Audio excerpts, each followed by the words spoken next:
सारा प्रणाम। सहारा इंडिया परिवार के मेरे प्यारे कर्तव्योगी साथियों और सहारा से जुड़े समस्त सम्मानित जमाकर्ताओं का लगभग 2 वीक के बाद एक बार फिर से यथार्थ पर हार्दिक अभिनंदन और स्वागत है।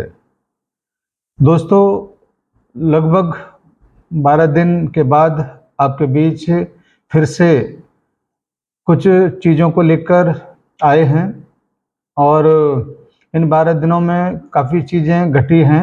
सोशल मीडिया पर तमाम भस्मासुर एक्टिव हुए और उन्होंने तमाम सारी चीज़ों को उलट पुलट कर आपके समक्ष रखा। कुछ समय पहले कुछ सूचनाएं ओपी साहब जो उपप्रबंध कार्यकर्ता हैं उनको लेकर वायरल हुआ। उसके संबंध में तमाम लोगों के मेरे पास फ़ोन आए और उसका स्पष्टीकरण देने के लिए अभी कोई संस्थागत कोई सूचना किसी के पास उपलब्ध नहीं थी और ऐसा लगता है जैसे ऐसे ही ताक में लोग रहते हैं कब हमको कुछ मसाला मिले जिसमें नमक मिर्च मिलाकर लोगों के बीच में उसको परोसा जाए। पहले लोग ब्रांचों पर जाकर उसको बंद कराओ बंद कराओ बंद कराओ, ब्रांचें बंद हो गई। अब इधर उधर भटक रहे हैं लोग अपनी समस्याओं को लेकर। फिर कुछ दिन बाद सहारा इंडिया परिवार को बंद कराओ बंद कराओ बंद कराओ। क्या समस्या का समाधान बंद कराने से होता है? समस्या का समाधान हमेशा दरवाज़ा खोलकर होने से होता है और इसी व्यवस्था को लेकर तमाम लोग सहारा के प्रबंधकों का जो उच्च पदों पर बैठे हैं उनको लेकर तमाम उल्टा सीधा खबर लोगों के बीच में परोसने का काम किए, जबकि हकीकत में ऐसा कुछ नहीं है। जो अपनी उम्र भर संस्था को लेकर यहाँ तक लेके आए, अब उम्र के इस पड़ाव पर संस्था को छोड़कर कहाँ जाएंगे? और सहारा इंडिया परिवार जब सहारा श्री जी थे और सहारा श्री जी के जाने के बाद भी उतनी मजबूती के साथ खड़ा है, तो इस परिवार का बिगाड़ कौन क्या सकता है? इसलिए इन तमाम भस्मासुरों के खबरों को बिल्कुल जड़ से समाप्त करके अपने दिलो दिमाग पर इन बातों को जरूर बिठा कर रखें कि इतना लंबा लड़ाई जिसमें बहुत उथल पुथल निश्चित रूप से हुआ है और जब तक 3 सितंबर तक सुनवाई शुरू नहीं होती, सुप्रीम कोर्ट के आदेश नहीं होते, डिसीजन नहीं होते, जरह नहीं होती, तब तक कौन क्या करेगा इसके बारे में किसको क्या पता है? आप और हम क्यों सुप्रीम कोर्ट से ऊपर अपने आप को उठा के रख पा रहे हैं, जबकि संस्था अपने स्तर से मजबूती के साथ लगा है, मजबूती के साथ टिका है और मजबूती के साथ फाइट कर रहा है। उसके बावजूद हम और हमारा आत्मविश्वास इतना कमज़ोर कि हम इन भस्मासुरों की तमाम उल्टी सीधी बातों को लेकर अपने दिलो दिमाग पर हावी करते हैं और घबराहट में बीपी का उठना घटना बढ़ना ये सब शुरू हो जाता है। शुगर लेवल न जाने कहाँ से कहाँ तक पहुँच जाता है। इसीलिए तो मैं यथार्थ को लेकर आपके बीच में आया हूँ कि आपकी जो भी ये तमाम शंकाएं हैं उनको दूर करते हुए हम अपने साथियों को साथ में लेकर ऐसे मुकाम तक पहुँचें जहाँ पर सुप्रीम कोर्ट अपने फैसले को सुनाए और हम लोग जश्न मनाएं। इसीलिए आप लोगों को हमने इतना संभाल के रखा है। आप चिंता ना करें, कुछ नहीं होगा। सहारा इंडिया का जड़ इतना मजबूत, उसको हिलाने के लिए, उसको मिटाने के लिए कोई कुछ नहीं कर पाएगा। यहाँ पर तमाम सरकारें आई, तमाम सरकारें चला गया, लेकिन सहारा इंडिया परिवार पिछले 46 सालों से 46 ईयर से पहले से भी अधिक मजबूती के साथ खड़ा है। तूफान तो गुजर गया, अब थोड़ा बहुत ये नुकसान जो हुआ है ना उसकी भरपाई होने का समय आने वाला है। और आप क्या समझते हैं, ये जो ईडी का, सरकारी एजेंसियों का तमाम भागा दौड़ी जो चल रहा है ना, ये सहारा के लिए नहीं कर रहे हैं ना भाई, ये खुद अपने आप को, सरकार को बचाने के लिए किया जा रहा है। पिछले 14 सालों से क्या आपने किया, क्या कर रहे हैं, इन सारे सवालों के जवाब सुप्रीम कोर्ट के समक्ष रखना है 3, 4, 5 सितंबर को।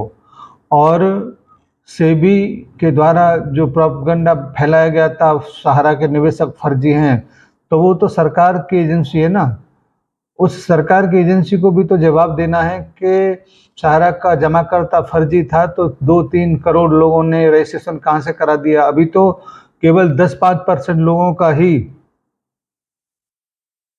आवेदन हुआ है, क्योंकि पोर्टल पर इतना बड़ा प्रॉब्लम है कि वहाँ पर आम जनमानस बहुतायत की संख्या में गया ही नहीं, और जो गए हुए हैं वो भी अपने आप को ठगा महसूस करते हैं कि 10,000 का झंझुना देकर भी उनको वो कार्रवाई पूरी नहीं कर पाए। आप इस बात को और मान के चलिए कि जब तक सुप्रीम कोर्ट का तारीख नहीं पड़ेगा, जब तक कोई फाइनल डिसीजन नहीं होगा, तब तक ऐसे तमाम ऊपर नीचे की घटनाएं, तमाम कुछ ऊपर वाले कुछ न कुछ भाग दौड़ करते रहेंगे। इसलिए किसी भी कार्रवाई से डरो मत, तन के खड़े रहो, क्योंकि मुर्दे ही शांत बैठते हैं, हम लोग जिंदा हैं, इसीलिए सामने हैं, फाइट कर रहे हैं। अगर और कंपनियां जो इस देश में थीं, इतना ही बड़ा चिंता, इतना ही बड़ा फिक्र अगर होता तो उनके डिपॉजिटर क्या आसमान से टपके थे, वो इस हिंदुस्तान के नहीं थे।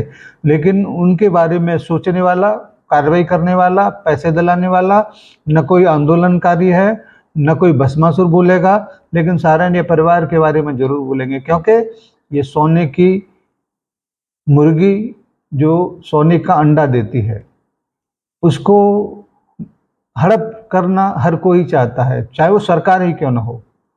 लेकिन फिर भी हम और आप इसके सिपाही हैं, और निश्चित रूप से भले ही सेनापति आज फ्रंट पे न हो, लेकिन गाइडलाइंस निश्चित रूप से पर्दे के पीछे भी दिए जा सकते हैं। आने वाले समय में सब कुछ सेनापति भी होंगे और आप भी होंगे और विजय पताका भी होगी। किसी भी हालत में अपने आप को कमज़ोर न समझें।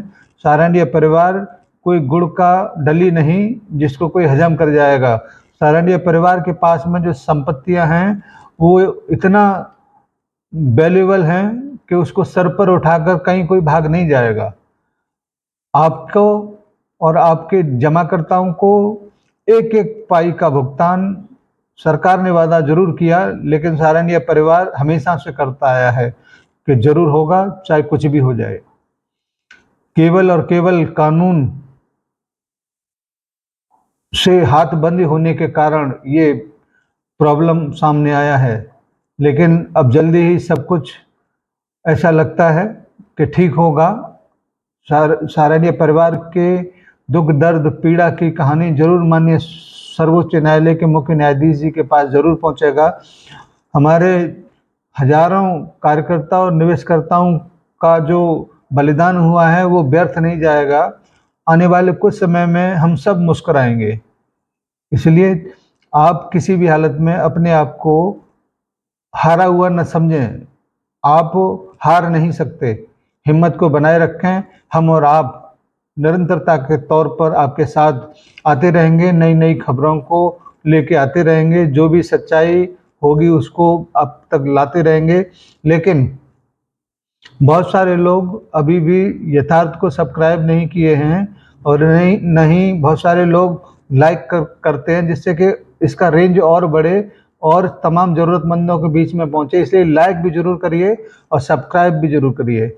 हम उद्देश्य में तभी सफल होंगे जब एक खबर, एक सूचना सही प्लेटफॉर्म से आप तक पहुंचेगी। जय हिंद, सादर सा प्रणाम।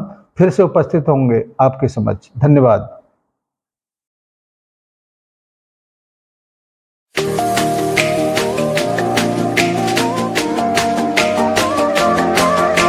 सहारा इंडिया परिवार, आत्मविश्वास की ताकत।